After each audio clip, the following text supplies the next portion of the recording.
I remember just before I got married, my parents came to visit me in Lagos. I grew up in the middle part of Nigeria, and they came on a visit. And after the service, now I was pastoring the branch church of a church. After the service, so I said to them, I've met someone that I want to marry. They just turned and looked at each other. What I did not realize, that was what they came to discuss with me. They came to recommend the daughter of their bosom friend for me to marry. I didn't know, but I just quickly said, oh, I found somebody else I was going to marry. I said, okay. You know the first question they asked me? Where is she from? When I said it, the two of them just said, at the same time, at the subconscious level. You know why? People from my area believe that women that come from her part of our country are very diabolical. That they use juju, that they seize the brain of their husbands. So once somebody marries from that part of the country, especially a man, you marry a woman from that part, you will not think straight anymore. And I now said, that's where she's from. They just said, So that's it. Inclusive leaders are people that acknowledge that fact. We grow up with prejudices of some sort. And then you develop what we call self-awareness, where you sit down to reflect and to think about the way you are thinking. The way the human brain is designed.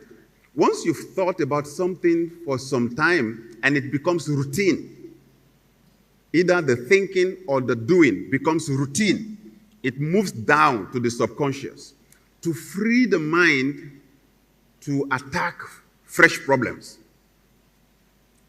That one that has gone into the subconscious puts your life on autopilot. It is more dangerous than conscious thinking. So sometimes, like we just started a new year, right? Many people make New Year resolutions. A lot of New Year resolutions. Why is it that many New Year resolutions don't work?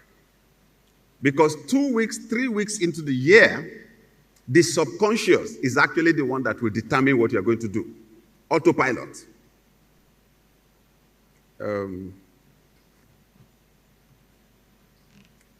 Sometime last year in Atlanta, my wife and I decided we were going to eat at a restaurant. The restaurant is close to a shopping mall. It's not the only restaurant there. So as we were going on the way, we were discussing. I was so engrossed in the discussion. In fact, both of us were so engrossed in the gist or gisting that unconsciously, I just drove to the parking lot of the mall, close to another restaurant, which is the one we visit more often. It was when we drove into the car park, when I drove into the car park, that both of us just said at the same time, what are we doing here? At an unconscious level, out of habit, I just drove to the one we normally go. We found ourselves, and then we now went to the one that we really wanted to go. There are many people who ask themselves that question in life because where they find themselves is not where they want to go. Because at the point of making decisions every day, it is the subconscious that actually kicks in. So once in a while, a leader needs to do that kind of reflection. You need to bring things out from your subconscious level. Ask yourself, how am I thinking? Why do I think the way I think? Why do I think men are superior to women? Why do I think that one tribe is superior to the other? Because that's the challenge of the average African. Too many things that divide us. Why do I think this way? Why do I think that way? Right?